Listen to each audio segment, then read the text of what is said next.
Que c'est terrible. Et voilà donc les amis, on se retrouve pour cette nouvelle vidéo. Donc une vidéo où on va pouvoir parler donc de les quarts de finale entre l'Angleterre et la Suisse et Pays-Bas-Turquie qui vient tout juste de se terminer. Alors on va commencer avec ce fameux Pays-Bas-Turquie. Alors là, dans ce match-là, les amis, franchement,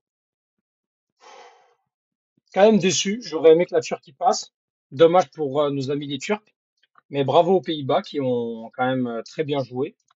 Même si, dans cette première mi-temps, c'était quand même un petit peu difficile. Alors, d'abord, dans les compositions d'équipe, Verbruggen en début, Dumfries, De Vrij, Van Dijk, Ake, Schouten, Reijnders, Bergwijn, Xavi Simons, Gakpo et Memphis Depay en numéro 9. Pendant que les Turcs étaient dans une défense en 5-4-1 qui voilà, sont allés plus vers leur jeu de transition très rapide en contre-attaque avec Gunok, Bardacci, Akaydin, Ayan, Muldur, Kadioku, Yildiz, Çalhanoğlu, Özkan, Güler et Yilmaz. Alors les Turcs étaient bien partis, les Hollandais qui n'avaient pas du tout, n'arrivaient pas à se trouver des situations dans le moment-là, dans le premier mi-temps, où on a vu des Turcs qui arrivaient parfaitement à couper les trajectoires, à empêcher cette équipe des Pays-Bas de faire son propre jeu. Et, euh, et ça a été vraiment payant hein, pour cette équipe de Turquie qui a su, ben, sur une belle passe de Arda Güler qui fait un très très bon euro les amis, trouver ben, tout simplement Samet Akaydin qui marque donc ce but suite à un mauvais alignement de Dumfries sur un beau centre donc de d'Arda Güler, Akaydin qui marque et qui touche le montant avant de rentrer dans le but. Et donc les Pays-Bas et les Néerlandais sont menés 1-0 à la mi-temps. Et là ensuite, un changement qui est fait par Ronald Koeman, Bergwijn qui sort, Weghorst qui rentre. Weghorst qui quand il rentre, on sent un petit peu des Hollandais qui sont beaucoup plus entreprenants. Alors il y a eu quand même beaucoup de situations litigieuses, une situation litigieuse où on voit quand même le joueur turc, je pense que c'est Khan qui se jette pour mettre la tête et le joueur hollandais et un joueur hollandais qui va donc lui mettre un petit peu le pied. Van Dijk qui prend un carton jaune, puis ensuite il y a eu donc cette égalisation qui a été faite par des Néerlandais sur une belle passe de Memphis Depay, Stefan van de Vrij qui va marquer et les Hollandais qui ont continué à rajouter, à pousser un peu plus la sortie de Nathan Ake, Mickey van de Ven qui arrive et Reijnders qui sort pour l'entrée de Joey Veerman et les Hollandais qui sur un but contre son camp où ce que le Muldur tente de tacler en taclant il fait rentrer le but dans le ballon dans son propre but, ils perdent 2-1. Les Turcs ont essayé, on fait sortir Özkan pour faire rentrer Yokuslu. Puis Yildiz est sorti pour Aktur Koglu. Çelik aussi est rentré. Muldur. Akaydin est sorti pour Toussoun. Ils ont vraiment tout essayé pour égaliser. Ils ont eu énormément d'occasions, des occasions incroyables avec notamment ce tapin à un moment donné. Il y a ce tapin qui arrive et le gardien est là pour faire des réflexes. Il y a eu beaucoup de situations. Les Turcs ont poussé, les Hollandais ont tenu. Quel dommage. Victoire donc, 2-1 de la Turquie, des Pays-Bas contre la Turquie. Euh, c'est vraiment dommage. Parce que cette équipe de Turcs, elle n'hésitait pas à pousser, à gagner, à gêner. Vraiment, les Turcs ont fait un très bel euro. Pour moi, c'était un très bel outsider. Pour moi, cette équipe de Turquie, je pensais qu'ils allaient atteindre au moins les demi-finales. Après, en demi-finale, je pense que l'expérience aurait joué sur eux, mais je les voyais pour moi passer. C'est vraiment dommage. Pendant que les Néerlandais, malgré quelques difficultés qu'ils ont eu en première mi-temps, ils ont su quand même se remobiliser, apporter un peu plus de danger, mieux rééquilibrer un petit peu leur attaque. Et ça a payé, ça a payé. Il fallait être patient, puis ils ont su être patients, faire le dos rond. Et à l'usure, ils ont fatigué cette équipe turque et ils ont gagné 2-1. C'est quand même complètement mérité. Les Pays-Bas qui vont rencontrer donc l'Angleterre qui est venue à bout de cette équipe suisse. Alors là, les amis, je vous ai la vérité. On a marre. Les matchs de purge, là, je pense que c'est un petit peu trop. Parce que là, aujourd'hui, je vais pas vous mentir.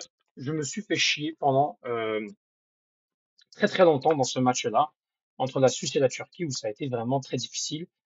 Premièrement, les Anglais étaient dans un 3-4-2-1.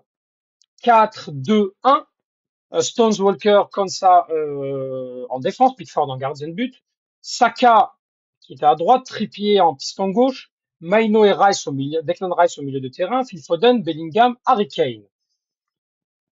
Pendant que les Suisses étaient venus aussi quasiment à la même disposition, donc un 3-4-2-1, le fameux 3-4-2-1 des Suisses, Akanji, Schär, Rodriguez, Aibischer, Xhaka, Freuler, Endoy, Vargas, Ryder et Ambolo.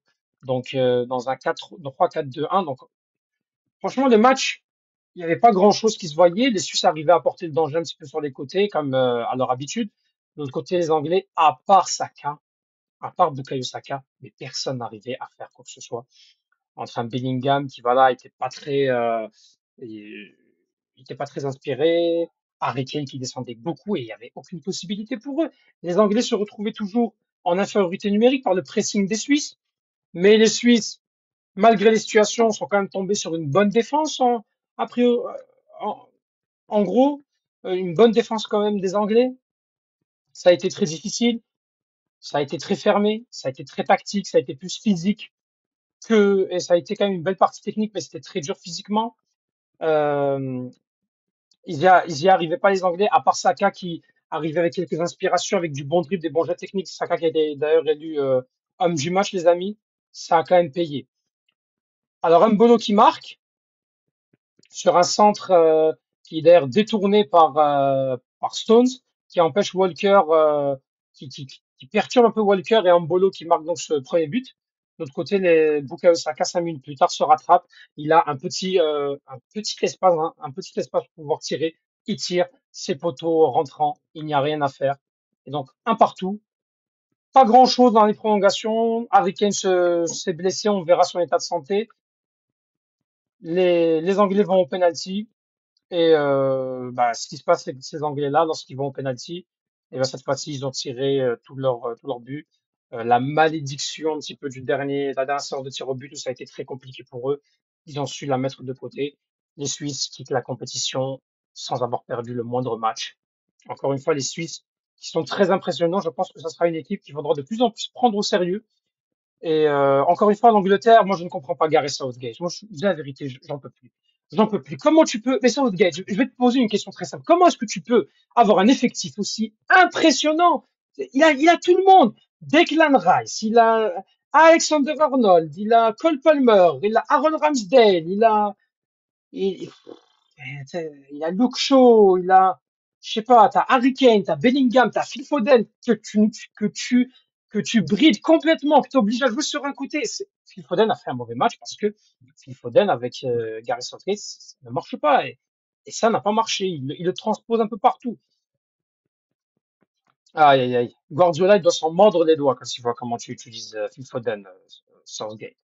Mais quand ils sont menés 1-0, on a l'impression que cette équipe d'Angleterre, elle arrive à jouer. Elle joue plus, donc elle y va. Et il fait des changements. Et il fait les changements qu'il faut. Et à un moment, on a vu Saka, on a vu Trippier, on a vu des doubles pivots. Ce qui a permis sur les côtés d'avoir de l'espace, de pouvoir faire en sorte de perturber cette défense suisse qui était bien regroupée. Sinon, il n'y avait rien du tout. Il n'y avait rien du tout. Défense Saka se retrouvait seul contre deux. Seul contre deux. Et le fait qu'il y ait eu ce débordement, ça lui a donné cet espace qui a permis ce tir tout simplement. Mais Gary Southgate, on comprend pas, il veut pas jouer. Puis en plus, le mec, il va te dire, mais oui, les amis, vous savez, les équipes, en général, elles jouent pas bien, puis elles gagnent. Tu es éclaté au sol, Gary Southgate. Franchement, si tu arrives en demi-finale, je suis désolé, les amis, c'est le talent de tes joueurs. C'est le talent de tes joueurs, comme ça a été le cas face à la Slovaquie, comme ça a été le cas face à la Serbie, comme ça a été le cas dans toutes ces compétitions. Dans toutes ces compétitions, c'est la même chose. À la Coupe du Monde 2022, c'était la même chose face au Sénégal. Ils jouent 3-0. C'est vraiment le talent, vraiment le talent des Anglais, puis l'inexpérience des Sénégalais. Force à nos amis sénégalais qui auraient peut-être mérité plus bas de cette équipe d'Angleterre. Pour moi, voilà. En tout cas, ce qui est sûr, c'est que l'Angleterre est en demi-finale et il y a donc de l'autre côté, bah, c'est Espagne-France. Alors, petit point, on va faire un petit point sur les deux demi-finales. Espagne-France, les amis, franchement, je vais vous dire la vérité. un classique aussi, hein. Le dernier Espagne-France qui a eu à l'Euro, c'était à l'Euro 2012. À l'époque, c'était voilà, c'était la grande Espagne. C'était les Xavi, c'était les Iniesta, c'était les Busquets, les Pedro. C'était la grosse équipe. Une équipe qui met 4-0 à l'Italie en finale, les amis, hein. Une équipe qui a enchaîné 3 trophées. Et la France avait perdu 2-0 à l'époque. C'était les Mathieu Debuchy, les Karim Benzema, Samir Nasri, Patrice Evra, Hugo Lloris. Hein. Attends, Hugo Lloris n'est même plus là. Donc voilà. Euh, Là, il y a eu d'autres France-Espagne aussi, hein, dans le match officiel. Il y avait aussi des qualifications à la Coupe du Monde.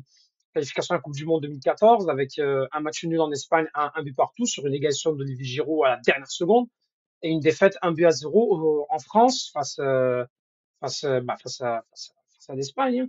Sinon, comme match, où ce qu'on pourrait se rappeler, bon, il y a eu quelques matchs où ce que la France a perdu, hein, des matchs amicaux. Il y a eu un match où ce que la France avait gagné 1-0. Il y avait un match où ce que, je crois que c'est en 2014, votre match amical où il y a eu une défaite de 2-0. Les matchs amicaux, ça ne veut rien dire. De l'autre côté, Angleterre-Pays-Bas. Alors, les Angleterre-Pays-Bas, j'en ai pas connu beaucoup, pour ma part. Euh, Par contre, ça va être un match qui va être intéressant. On espère que cette équipe-là, alors, d'un côté, il y a Southgate et l'idée du résultat, l'idée d'une bonne assise défensive et avec voilà, j'ai envie de vous dire des tentatives d'essayer d'avoir un petit peu de la présence devant, même si Harry Kane, je comprends pas, il revient souvent au milieu de terrain. Mais bon, entre ces deux matchs-là, moi je vous dis la vérité, si je dois faire des pronostics, alors France-Espagne, c'est très difficile, mais je vois les Espagnols passer. Je suis désolé, je vais le dire encore une fois. La France, elle est très forte défensivement. Ça va être quand même très intéressant de voir comment les Espagnols vont travailler dans un bloc quand même qui va être difficile pour eux. Les Saliba, les Upamecano, c'est une très très forte défense. Jules Koundé, c'est très solide. Théo Hernandez, c'est très solide. La défense et le milieu de terrain français, ça se passe très bien. Le problème avec la France, c'est l'attaque. C'est l'attaque et c'est l'utilisation. C'est comment est-ce qu'ils arrivent à atteindre les contre-attaques. Là, c'est très difficile. Ils ont le talent. Ils ont le talent. Ils ont Dembélé. On verra si Kylian Mbappé sera là, parce que s'il n'y a pas Mbappé, ça change quand même beaucoup la donne pour cette équipe d'Espagne, qui elle, si elle joue très haut, ça pourrait profiter à des contre-attaques parce qu'il y aura des espaces qui vont se laisser, forcément. Donc voilà pour ce France-Espagne. Pays-Bas-Angleterre, les amis, cette équipe des Pays-Bas, bon, Ronaldo Koeman, il me convainc pas aussi, hein. Alors il y a cette possibilité, mais moi je pense que surtout, voilà, c'était la fatigue des Turcs, c'était l'inexpérience, c'était aussi leur défense qui était quand même assez faible. Moi je vois les Anglais passer. Moi je vois un Angleterre-Espagne en finale, les amis. Donc, voilà. Mettez en commentaire ce que vous avez pensé. On a quand même beaucoup de matchs où on s'ennuie à l'Euro, hein, pendant que certains critiquaient la Coupe d'Afrique des Nations. Je suis désolé, les amis, elle n'a rien à envier à cet Euro, hein. Et pareil pour la Copa América que beaucoup critiquent, que pensent que c'est une compétition de quartier. Hier, j'avais vu Canada-Venezuela, quand même, on se fait plaisir, quoi. Bon, c'est pas parfait, parfait, mais on se fait plaisir, les amis. Voilà. N'hésitez pas à dire en commentaire ce que vous avez pensé. Et donc, laissez un petit pouce bleu. N'hésitez pas à vous abonner, les amis. On s'abonne, on s'abonne, on s'abonne, pour avoir plus d'actualités sur le foot. Et donc, merci à tous et à très bientôt.